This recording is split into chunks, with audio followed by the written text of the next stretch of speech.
¿Qué hubo? Espero que tengan un muy buen provecho, amigas, amigos y amigues de tu programa Un Cruce a la Izquierda por Infocifras y Redes TV. También Aporrea nos está retransmitiendo y allí en Aporrea tenemos muy buenas visitas, lo cual agradecemos, por supuesto.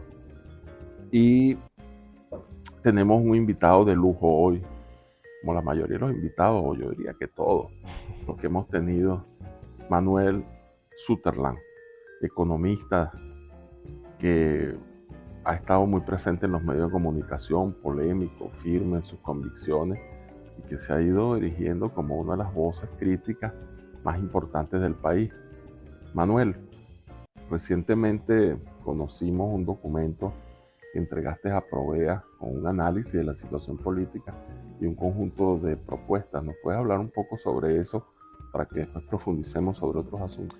Sí, claro, gracias por la invitación, Javier, Juan, muy amable por invitarme acá. Es un honor estar acá. Lo del documento es algo muy sencillo. Es una investigación que se hizo sobre los derechos económicos, sociales y culturales en Venezuela. Y esa investigación está relacionada con la hiperinflación y está relacionada con la pérdida de poder adquisitivo de la clase obrera en su conjunto. La mayoría de gente que defiende los derechos humanos se concentra en la cuestión de la libertad de expresión, del derecho al voto, la democracia, etc. Pero lamentablemente mucha gente olvida que Venezuela ha firmado varios pactos, varios acuerdos para respetar los derechos económicos, sociales y culturales, a los cuales se les agregó una A para sumar los derechos ambientales. Todas las personas de Venezuela tienen derecho a el bienestar económico mínimo que el Estado debería de alguna manera garantizar. Es decir, el Estado tiene la responsabilidad formal, aunque tenga dificultades económicas o tenga escasez de recursos, de entregarle a la población condiciones idóneas para su desarrollo, para su crecimiento. Y en el caso venezolano ha sido exactamente lo contrario. El Estado ha venido destruyendo los derechos laborales, los derechos sindicales y los derechos de las personas a poder de alguna manera trabajar, ahorrar y garantizar su vejez y su pensión, su jubilación. Por ejemplo, la escasez de dinero, la escasez de medios de pago es algo muy grave. En ninguna economía civilizada la gente va a comprar un carro con una maleta de $30,000 en efectivo. Eso es una economía de contrabando y narco. Lo normal es que exista el crédito. Y el crédito es también una especie de derecho que se puede de alguna manera concebir para que la gente pueda comprar los bienes materiales que necesita para su desarrollo. Igual, si tú te vas a comprar una casa, es absurdo que lleves una maleta con $100,000 en efectivo y te compres una casa. Lo normal es que tú vayas a un banco, el banco te haga una oferta para hacerte un préstamo y saques un préstamo hipotecario. La línea de crédito, claro. Exacto, si tú eres un empresario y quieres abrir un restaurante, no es normal que tengas que vender tu casa o que tengas que vender tus carros para poder invertir.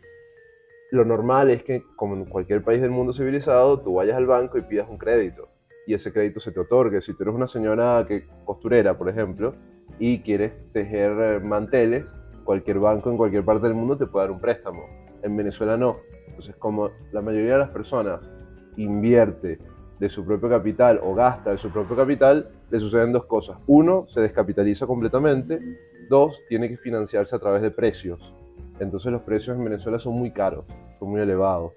Lo tercero es una política cambiaria idónea que estimule el desarrollo. La política cambiaria actual es una política que sobrevalúa el tipo de cambio. Y esa sobrevaluación del tipo de cambio hace que Venezuela sea de las economías más caras del mundo. Hay un índice que se llama el índice Big Mac de McDonald's, donde se mide más o menos cómo es la sobrevaluación o subvaluación de un tipo de cambio. En Venezuela, por ejemplo, en el año 2017, Venezuela tenía una moneda muy subvaluada. En esa época tú ibas al supermercado con $20 y comprabas, llenabas el carrito. Ahora en Venezuela tú vas al mercado con $50, $60 y no compras ni un cuarto del carrito. Ese proceso no es inflación en dólares, como le dice la mayoría de la gente, sino es sobrevaluación cambiaria. Y esa sobrevaluación cambiaria, desgraciada y lamentablemente, hace que paguemos mucho más dinero del que debemos y que las remesas se licúen y que la cantidad de divisas que entran al país para poder adquirir bienes y servicios rinda mucho menos. Entonces salarios que son de 100, 200, 300 dólares no alcanzan en Venezuela. Y esa dificultad hace que la gente sea más pobre, que no pueda comprar sus bienes y servicios y tenga mucho menos recursos. Para cerrar, la cuestión de las pensiones, la cuestión de las jubilaciones. Mucha gente estuvo trabajando 30, 40, 50 años, cotizando. Y esas cotizaciones que se hicieron en bolívares fueron licuadas por la hiperinflación. El Estado tiene que responder por eso, porque eso es un recurso de ahorro de millones de personas que ahora están recibiendo pensiones de 15, 20, 30 dólares que evidentemente no le alcanzan. Están muy por debajo de la canasta alimentaria, que debería al menos cubrir un salario mínimo. Entonces, todas esas políticas económicas erróneas, todas esas políticas económicas desastrosas que llevaron al país a perder el 80% del PIB, destrozaron los derechos económicos sociales de los venezolanos y nos llevaron a una situación realmente caótica y de lo que yo considero una crisis humanitaria. Javier, promotor de este programa. Sí, no, bueno, recientemente Manuel se dio publicidad al estudio ENCOVI 2022. En la última lámina de ese estudio aparece una cifra de canasta normativa alimentaria alrededor de 166 dólares.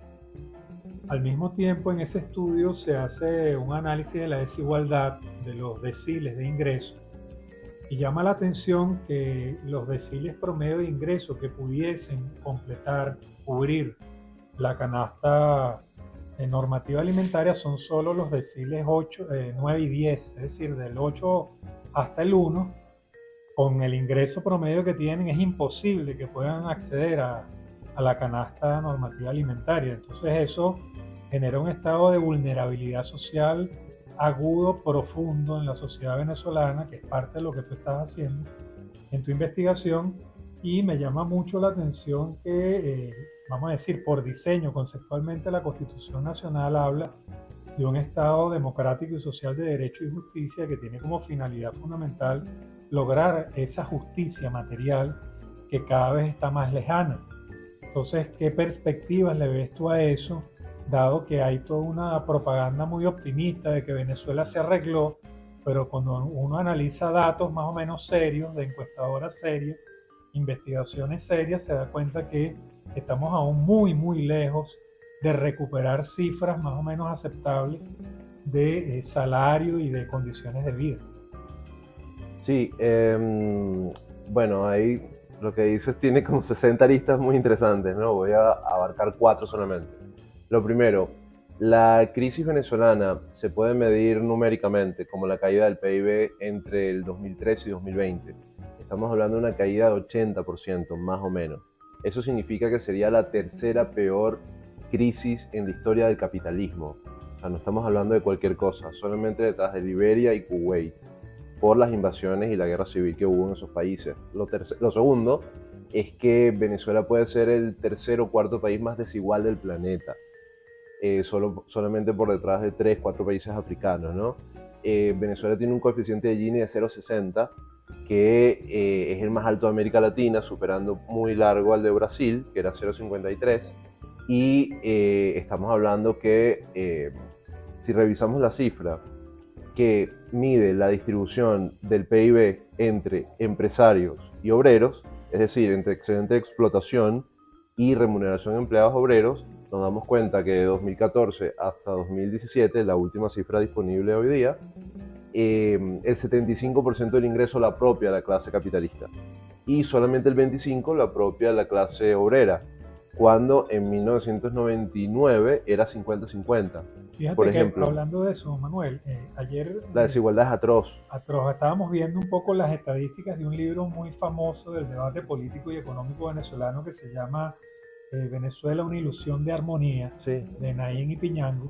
Sí. Y ahí hay unos datos de desigualdad histórica que más o menos era alrededor de 50-50, Sí. cuando se hablaba de ingreso entre salarios y excedentes de explotación. Correcto.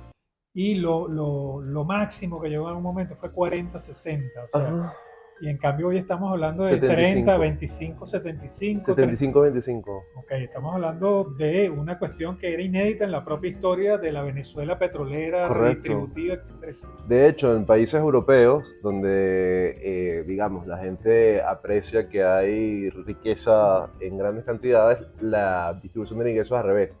El 75%, 70% está en manos de los trabajadores y el 25, 30% está en manos de la clase capitalista. Y estamos hablando de países abiertamente capitalistas, ¿no?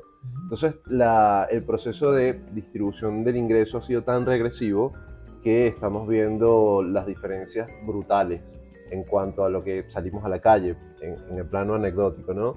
Y vemos a personas con camionetas de $200.000, de $150.000 y otras miles de personas comiendo de la basura o descalza, porque Venezuela ha tenido una reversión en su política social. La distribución de la renta petrolera se ha detenido en los últimos años y hay una especie de sálvese quien pueda. Lo de la canasta básica y la canasta alimentaria. Se supone por la Constitución que de alguna manera el salario debería cubrir la canasta alimentaria. Hasta el 2014 eso era más o menos así. Si se revisan las cifras del INE, el salario mínimo era más o menos similar a la canasta alimentaria. ¿Qué es la canasta alimentaria? La cantidad de bienes alimenticios, por decirlo de alguna manera, que cubre la alimentación de 5 personas, de un hogar promedio. Esa canasta en la actualidad, en COVID dice una cifra, el Sendas dice otra, pero se puede más o menos promediar en $500. Entonces el salario mínimo actual ronda los $20. Entonces estamos hablando que ni siquiera se cubre el 5% de la canasta alimentaria que se cubría en 2013, en 2014. Estamos hablando de un rezago de 20 veces el salario. Entonces el salario mínimo debería por lo menos rondar la canasta alimentaria. En países como Bolivia, en países como Ecuador, incluso en países como Perú, los salarios mínimos cubren la canasta alimentaria. Y si se unen 2 salarios mínimos, como es un hogar normal, se cubre la canasta básica ampliada, que incluye cuestiones como salud, vivienda, etcétera, etcétera. Entonces el rezago salarial en Venezuela es demasiado grande y no va a haber una recuperación económica si no se ataca ese asunto. Ya venimos otra vez. No se vayan, no se lo pierdan. Manuel Sutherland, Javier Vierdó en Un Cruce a la Izquierda. Seguros Constitución, 34 años innovando en seguros. Seguro Constitución, 34 años en el top 10 de las mejores aseguradoras de Venezuela. Seca Consultores, compañía anónima, 28 años, número 1 en bancos y seguros. Seca Consultores, compañía anónima, el mejor aliado de su marca para crecer. Asistanet, asistencia médica primaria con consultas médicas y exámenes paraclínicos de otro nivel. DentalNet, cuida tu salud bucal. DentalNet, para una sonrisa sana. Consulpagos, te ofrecemos la solución de pago para tus servicios, tu tienda o tu empresa. Con Consulpagos, lleva tu negocio al siguiente nivel.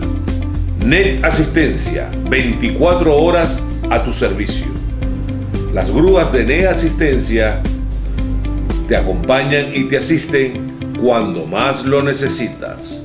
Net Asistencia, un servicio de grúa de Seguro Constitución que viene con tu póliza Costi Auto. Farmacia Botimarque, ahora es más fácil la farmacia en tu casa. Tú compras tus medicamentos por teléfono y el Delivery Express de Botimarque te lo lleva hasta tu casa. Visita nuestras redes sociales, suscríbete a nuestros canales y si te gustan nuestros videos no olvides darle like. Seguimos aquí en Un Cruce a la Izquierda, un programa reflexivo para la constitución de un pensamiento que, apuntando hacia el bien común y hacia la izquierda, nos permita establecer puntos de referencia para la transformación de la cosa política de los tiempos que corren. Javier y tú, Manuel, veíamos en la encuesta en COVID que se dice que disminuyó la pobreza, pero aumentó la pobreza social y aumentó también la desigualdad. ¿No habría allí en eso una contradicción, Javier? Y tú también, Manuel. Sí, a mí perdona que comience yo ahí Sí. en la encuesta, hay un dato que me llamó mucho la atención. Quizás a lo mejor las personas que leen la encuesta muy superficialmente pueden pasarlo por alto, que es que desde el decil 1, es decir, desde el 10% más pobre, hasta el decil 8, es decir, cuando llegamos al 80%, ahí todavía no se cubre la canasta normativa alimentaria. Y la canasta normativa alimentaria se utiliza para definir la línea de pobreza. Se dice a nivel mundial que la pobreza extrema es cuando tú no puedes cubrir ni siquiera una canasta normativa alimentaria. Y pobreza, vamos a decir, en términos generales, dos canastas normativas alimentarias. En este caso, la encuesta señala que el 80% de la población no logra tener acceso a cubrir la canasta normativa alimentaria, lo que uno lo lleva a la conclusión de que la pobreza en términos por ingresos no es 50 y pico por ciento, como dice la encuesta, sino 80%. Sí, y la pobreza social, que tú puedes Eso tener aumentó. mayores ingresos, pero tienes el techo dañado, se te dañó el televisor Eso y no lo aumentó. puedes, las condiciones Sí, de sí, vida, el seguro se te venció y no tienes cómo renovarlo, Sí, sí. no tienes cómo reparar el carro que lo tienes dañado, o sea, Ajá, tu ingreso No me toques esa aumentó. tecla. No toques ese disco. Entonces, Manuel, ¿cómo es la cosa? Sí, voy a aclarar unas cosas, ¿no? La cuestión del ENCOVI, ¿no? El 50% de pobreza que llaman multifactorial, que es la que tú dices que bajó del 60 al 50%, incluye la pobreza por la línea de ingreso y la pobreza por cuestiones sociales, que es lo que tú dices, salud, alimentación, vivienda, ropa, etc. La cuestión es que, según la ENCOVI, la encuesta por cuestiones sociales, la pobreza por cuestiones sociales aumentó de 32 a 42%, que es la pobreza que tú describiste ahora, ¿no? La pobreza por cuestión del ingreso bajó del 94 al 80%, pero todavía es 80% de los hogares que ni siquiera pueden cubrir la canasta normativa doble, que es pobreza estándar. La pobreza extrema, que es no poder cubrir la canasta normativa 1, está por el orden del 55%, si no mal me equivoco. Eso es una locura y es un dato demoledor. Es una situación de pobreza atroz. Y hay gente que celebra esto y a mí me parece muy preocupante porque la verdad que un país tan rico en recursos naturales como Venezuela no debería tener unos niveles de pobreza tan fuertes como los que tenemos ahora. Venezuela tiene muchísimo oro, muchísimo petróleo, muchísimos recursos naturales y además tiene mucha gente con estudios universitarios, con estudios de posgrado, tiene muchísima gente preparada, tiene infraestructura, tiene todas las cosas para ser un muy buen país y para tener a sus ciudadanos realmente en una muy buena situación. Ahora, ¿qué pasa en la estructura económica venezolana? Que la ganancia, la riqueza se convierte cada vez en una tendencia más regresiva, una tendencia más desigual en la distribución. Es una pregunta que me tomaría 2 años responder. Una tesis. Sería una tesis doctoral. Pero la sinopsis, la versión corta para el programa. La versión corta es que, el viejo Marx, desde hace algunos años, estuvo explicando que en la medida que el capital avanza en su proceso de acumulación de capital mundial, va a haber una concentración y una centralización del mismo. Es decir, concentración y centralización del capital. El capital se va concentrando porque va reinvirtiendo su ganancia y va creciendo como capital individual. Y se va centralizando porque estos capitales individuales van comprando capitales más pequeños o los van adquiriendo. La mayoría de empresas grandes tienen miles de capitales que parecen diferentes pero son suyos. O sea, es un proceso de concentración y centralización del capital.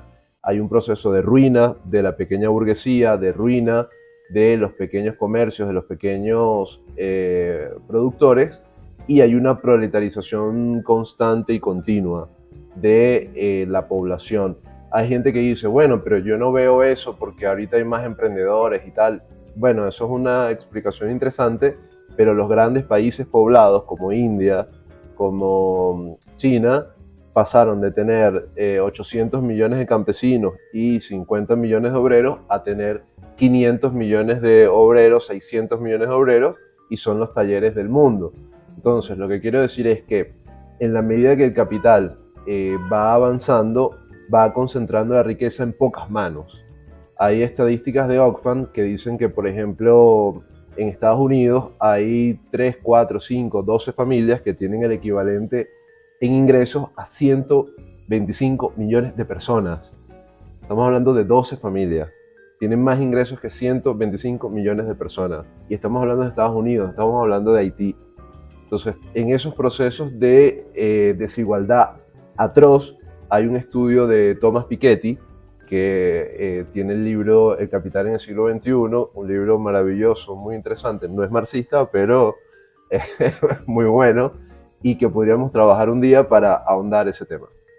Hay volviendo un poco a Venezuela, Manuel, el tema de vamos a llamarlo así, este abismo entre el espejismo de la retórica alrededor del socialismo, del bienestar, de la protección social, y la situación real, palpable, de la experiencia vivida de la clase trabajadora en sus diferentes estratos y capas. ¿Cómo lo comprendes, lo interpretas, lo explicas tú de como esa disyunción entre un discurso como muy esquizoide, Sí. donde se habla incluso hasta de socialismo, pero tenemos un capitalismo muy salvaje, un capitalismo de clientes, de compinches, como dicen los mexicanos. De amigotes. Y entonces la gente vive como en dos realidades. Por un lado, la máquina de propaganda te está señalando que vamos rumbo a la construcción de una sociedad distinta, etcétera, etcétera. Y la experiencia de la vida cotidiana es que estamos en una sociedad completamente darwinista, pues, de lucha de todo contra La más todo. darwinista de todas. De hecho, lo que dices es sumamente interesante porque, por ejemplo, tú sales a la calle y los policías quieren quitarte dinero. La Guardia Nacional, militares, etcétera, te quieren quitar dinero, bandas armadas te quieren quitar dinero, y además le quitan generalmente a pequeños empresarios porque no le pueden asaltar a Lorenzo Mendoza. Una coima, claro. Exacto, son coimas y son mordidas y son microextorsiones o vacunas. O por ejemplo, la gente que tiene finca, tienen 20 vaquitas, 5 mulas y le quieren quitar una. O viven de la mordida, por decirlo de alguna manera. A eso se suma la escasez de dinero, no hay cómo comprarte nada a través del crédito. Y si quieres, por ejemplo, comprarte un tractor, no hay crédito agrícola. El crédito agrícola es minúsculo, es como el 0.5 de lo que era en el 2011, en el 2012. Entonces tenemos como que lo peor de varios mundos, ¿no? Lo peor en cuanto a una sociedad que es represiva o un Estado que es represivo, que dificulta las elecciones, que no le permite a muchos partidos participar en elecciones, ni les da tarjetas, ni nada de eso, que persigue a políticos que considera peligrosos, que encarcela a sindicalistas, que encarcela a periodistas. Y de otra parte tenemos una sociedad capitalista que si te vas a una clínica porque se te dobló un dedo, te quita $2.000, $3.000, cuando en países como Chile, que son mucho más liberales o de derecha, las clínicas son un poco más baratas que acá. O hay créditos para tú pagar la cuestión de salud, o hay alguna forma de préstamo para que tú puedas cubrir tus gastos, o hay un seguro. Entonces el seguro en Venezuela es costosísimo, y la situación de los servicios es pésima. Estás en tu casa viendo algo de televisión y se te va la luz, se te quema el televisor, entonces no hay agua por 2, 3 días a la semana y tienes una acumulación de desgracia, que eso hizo que casi 7 millones de personas se fueran del país. Estamos hablando de quizás que una de cada 5 personas se fue. Y jóvenes, además. Y el bono demográfico. Es como si en Estados Unidos se fueran 65 millones de habitantes, más o menos, 70 millones de habitantes. Es una locura.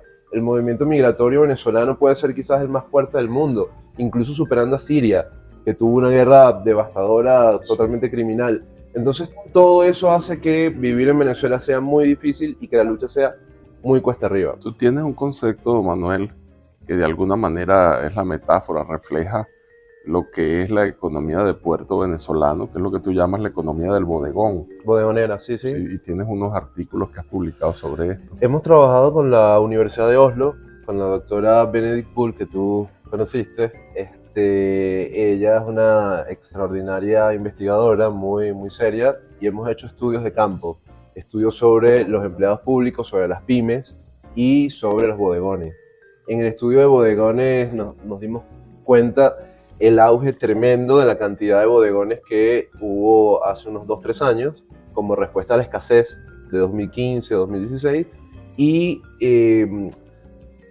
vimos cómo se hizo una respuesta importadora a unas necesidades de producción nacional y cómo el gobierno está estimulando el proteccionismo a la inversa. Es decir, vamos a proteger a la industria foránea y a castigar a la industria nacional.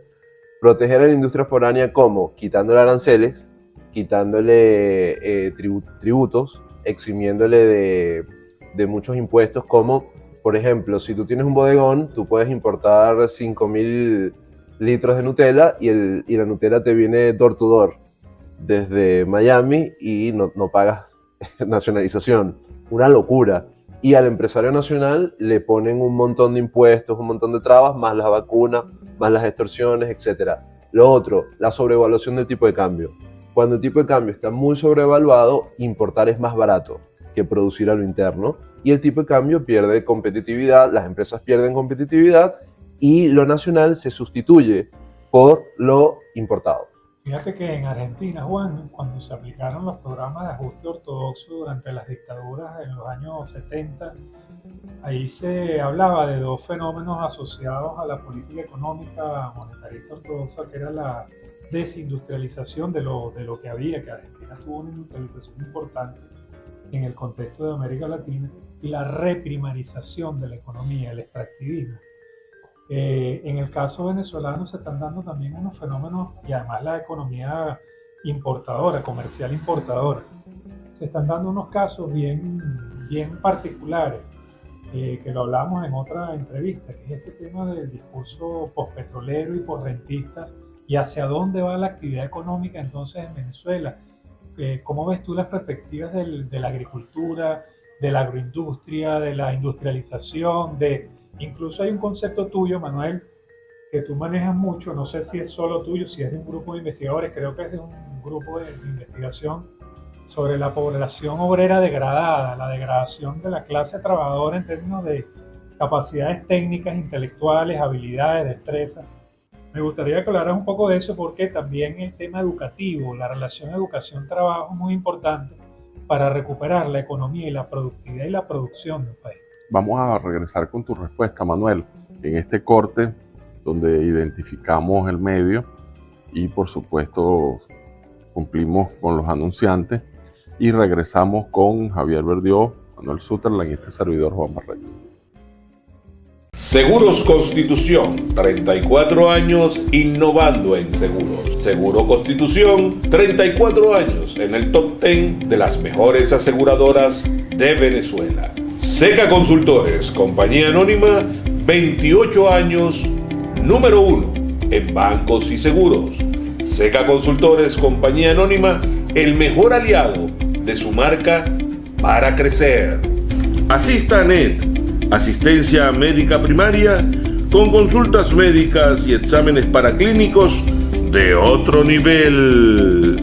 DentalNet, cuida tu salud bucal.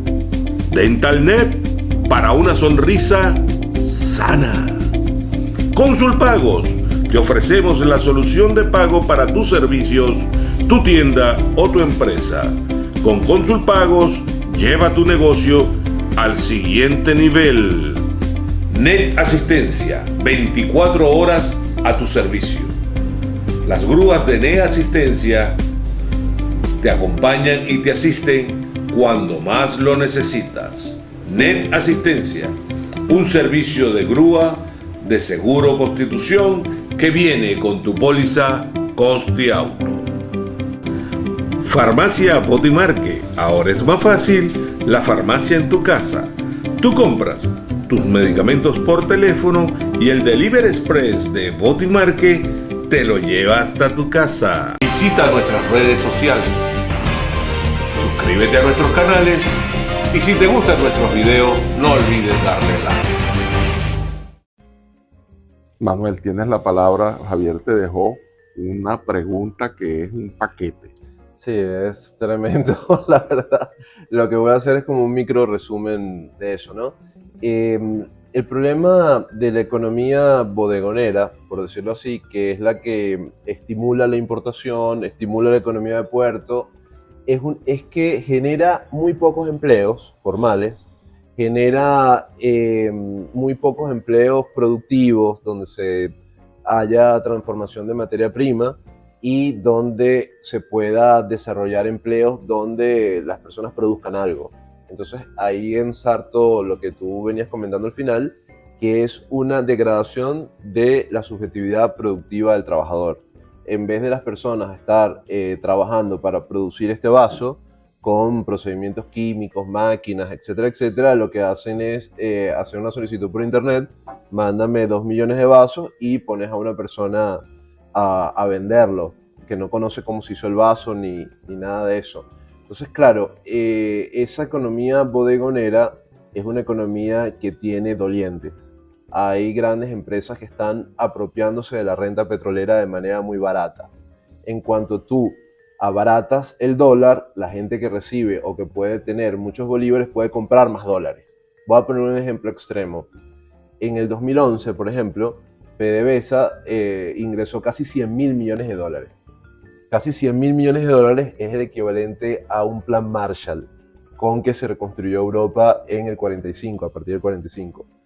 PDVSA tenía que pedir prestado al Banco Central para pagar nómina, teniendo 100.000 millones de dólares, porque esos dólares los vendía tan barato al Banco Central que no le alcanzaba ni siquiera para cubrir la nómina.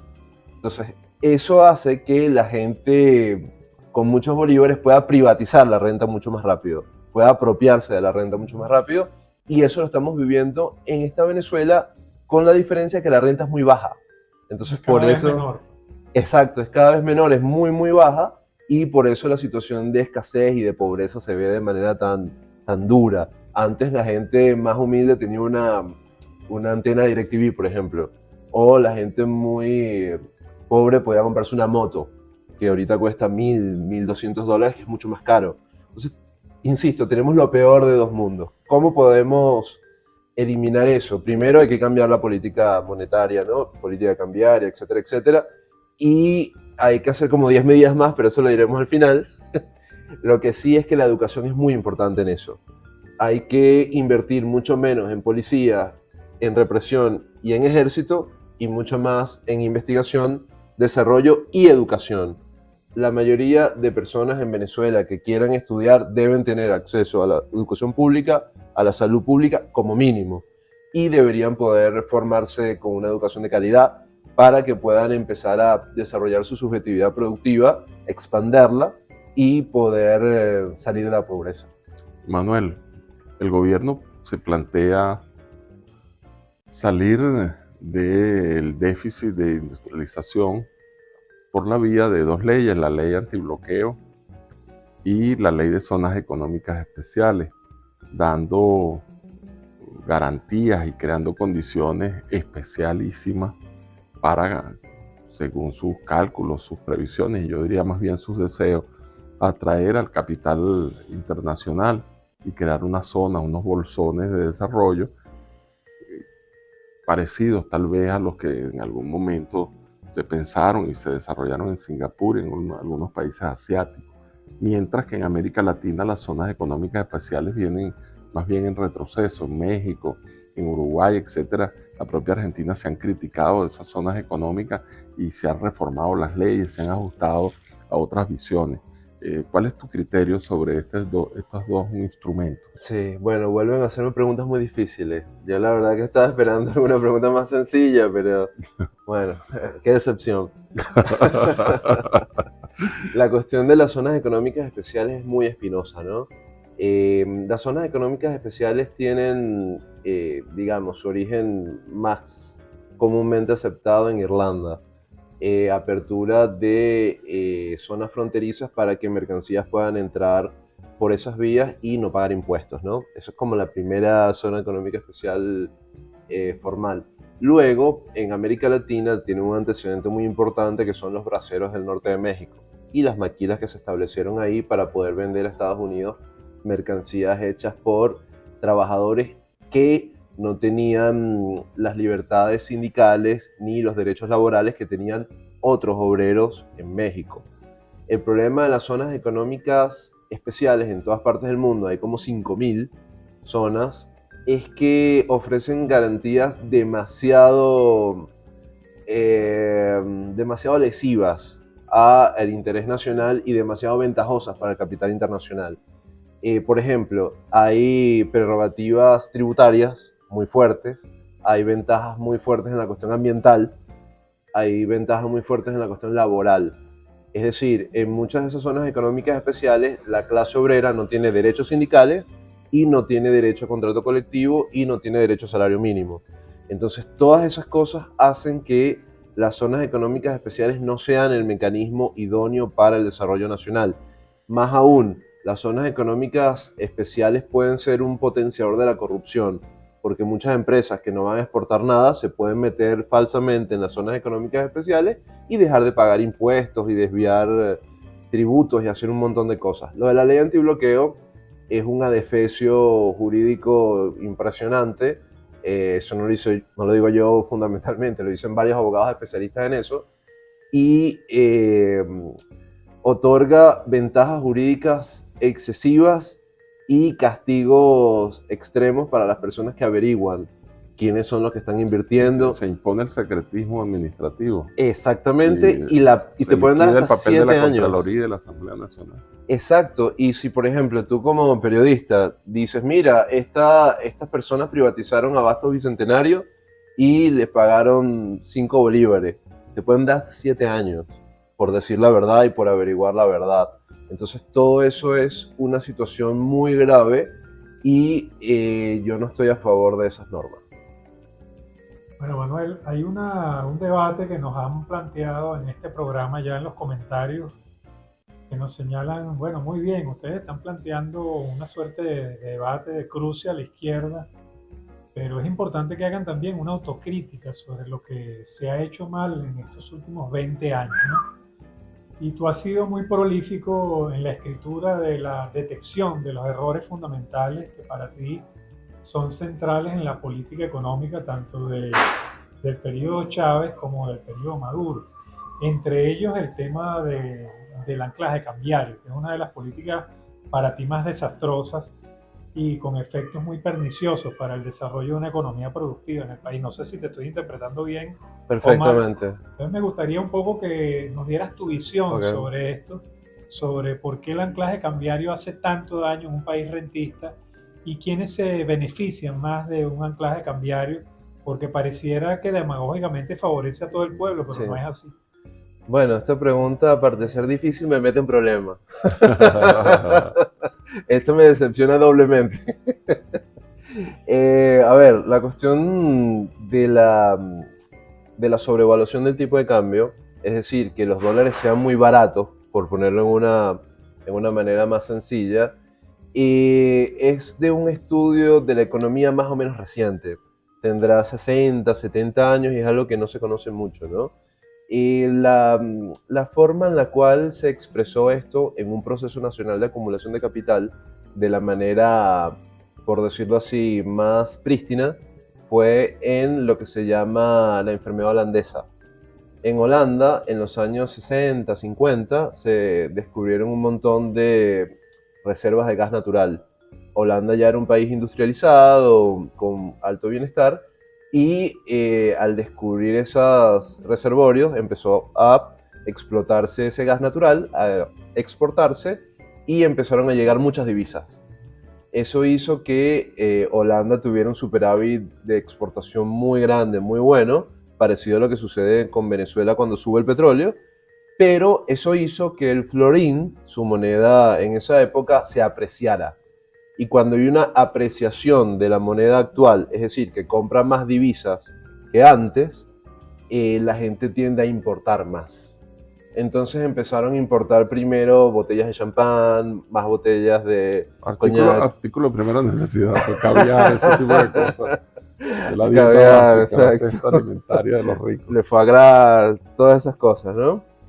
Y luego empezaron a importar sillas, luego vasos, luego empezaron a importar un montón de cosas que empezaron a desplazar a la industria interna. Entonces empezaron a perderse empleos, empezaron a cerrar fábricas y empezó a tener un efecto, como tú dices, pernicioso dentro de las capacidades productivas nacionales holandesas. De ahí viene el nombre de la enfermedad holandesa.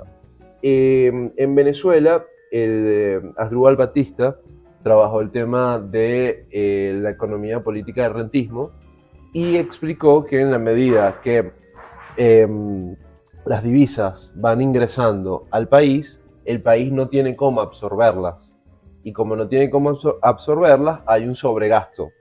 Y ese sobregasto hace que el capital se fugue, se salga y que las importaciones sean grandísimas. Esas importaciones desplazan a la industria nacional, desplazan a la agricultura nacional y nos convertimos todos en un montón de zambiles, un montón de CCTs que vamos a comprar con lo que viene de la renta, cosas que se producen en otra parte. Cuando la renta cae, por cuestiones de la volatilidad misma del precio, no hay con qué comprar lo importado y empiezan los problemas, porque ya no hay cómo suplir lo que trae la renta. La cuestión de la sobrevaluación es tremendamente destructiva, porque drena toda la renta, hace que se exporte gran parte de la renta y atrasa las necesidades de desarrollo industrial nacional. Cuando hablas de exportación de la renta, estamos hablando de fuga de capitales, ¿no? Sí, es parte. De hecho, en los últimos 20 años la fuga de capitales se estima por 500, 600 mil millones de dólares, lo que pudiera ser como 20 veces el PIB actual. Es una locura la fuga de capitales que sucedió en Venezuela y eso destruyó a la economía, destruyó a la nación. Si tan solo hubiesen permitido que las divisas se quedaran en Venezuela y si la corrupción hubiera hurtado esas divisas e invertido acá, nada de esto hubiera sucedido. Pero las leyes y las normas que crearon estimulaban la exportación de lo que las empresas privadas, que robaron muchísimo, y de lo que los altos funcionarios se apropiaron para exportarlo. Entonces tú vas a Argentina y hay gente que tiene un café en Argentina, tiene un restaurante en Bolivia, tiene un edificio en Madrid, cuando eso se debió invertir en Venezuela. No estoy diciendo que la corrupción es buena, ni estoy justificándola, pero la corrupción que exporta el dinero es la más destructiva de todas. Fíjate que tú planteas algo, Manuel, una visión de la paradoja venezolana, un país que ha recibido ingentes recursos por la renta petrolera, que es un provento obtenido prácticamente de la plusvalía internacional, que no es ni siquiera producido aquí, que por las características del Estado venezolano hay una ventaja que el Estado venezolano, si fuese realmente equitativo y justo, pudiese generar bienestar con esa característica. Claro. Pero esa condición rentista ha generado además un país endeudado y un país con una altísima fuga de capital y con una alta desigualdad social. Entonces es una cosa, y con una muy mala gestión del recurso económico, de la administración de la abundancia, porque también tenemos que recordar que Venezuela ha vivido periodos de abundancia muy importantes y aquí no solamente se administra mal la escasez, sino la abundancia, que es peor. Sí, sí. Entonces, esa paradoja venezolana obviamente pasa por un nudo político, porque también aquí, lamentablemente, el proceso económico está incardinado con la disputa política por la renta y por decisiones que tienen que tomar los actores sobre política económica, sobre política petrolera, política cambiaria, macroeconomía, etcétera, etcétera, que han sido desastrosos, según lo que tú comentas. Claro, es que se me olvidó algo que tú habías dicho antes, ¿no? Esta política no es una política accidental. No es que los tipos hacen esta política y se dan cuenta, ¡ja!, nos equivocamos, sino que esta política beneficia a las personas que compran las divisas. Si yo, en vez de venderte 10 millones de dólares al tipo de cambio real, que podrían ser, no sé, 200 bolívares, te las vendo en 5 bolívares, tú puedes comprarte 20 millones de dólares fácilmente. Pero si eso tuviera un tipo de cambio realmente competitivo, tú nada más pudieras comprar $1 millón y esas reservas se quedarían dentro del país. Entonces, esa dinámica benefició a muchas personas. No muchas personas en el contexto nacional, pero estamos hablando de miles de familias que se hicieron multimillonarias. Hay algunos datos. Por ejemplo, la segunda nacionalidad, tercera nacionalidad con más casas en Miami es venezolana. En Madrid, la tercera, cuarta nacionalidad con más apartamentos o pisos, como le dicen allá, es venezolana, fuera de los europeos, evidentemente. Las cuestiones de las avionetas. Venezuela hasta hace unos pocos años era el cuarto país del mundo con más avionetas. Entonces, todas esas actividades que se hicieron beneficiaron a una plutarquía u a una oligarquía que realmente disfrutó de ese dinero. Quizás uno pudo haber salido un cupo Cadiv y ir a Sigue la Vaca en Argentina y comer bien, pero esas personas hicieron millones de dólares. Bueno, muchas gracias. Este es su programa, Un Cruce a la Izquierda, y vamos a tener que hacer un segundo programa con nuestro invitado Manuel Sutherland, porque no queremos dejarlo así en coma alta, precisamente cuando nos estamos adentrando, metiendo de lleno en el debate político-económico de la economía política de Venezuela. Muchas gracias, nos vemos la semana que viene.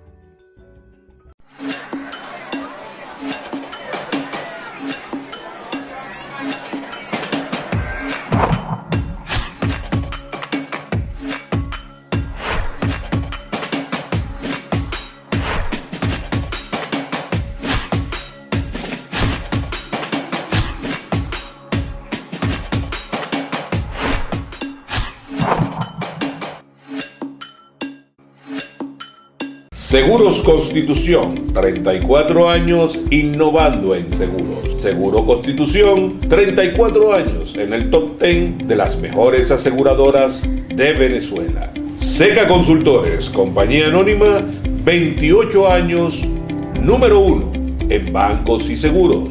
Seca Consultores, compañía anónima, el mejor aliado de su marca para crecer. Asistanet, asistencia médica primaria con consultas médicas y exámenes paraclínicos de otro nivel. DentalNet, cuida tu salud bucal.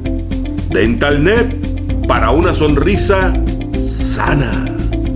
Consulpagos, te ofrecemos la solución de pago para tus servicios, tu tienda o tu empresa. Con Consulpagos, lleva tu negocio al siguiente nivel. Net Asistencia, 24 horas a tu servicio. Las grúas de Net Asistencia te acompañan y te asisten cuando más lo necesitas. Net Asistencia, un servicio de grúa de Seguro Constitución que viene con tu póliza Costi Auto. Farmacia Botimarque, ahora es más fácil la farmacia en tu casa. Tú compras tus medicamentos por teléfono y el Delivery Express de Botimarque te lo lleva hasta tu casa. Visita nuestras redes sociales, suscríbete a nuestros canales y si te gustan nuestros videos no olvides darle like.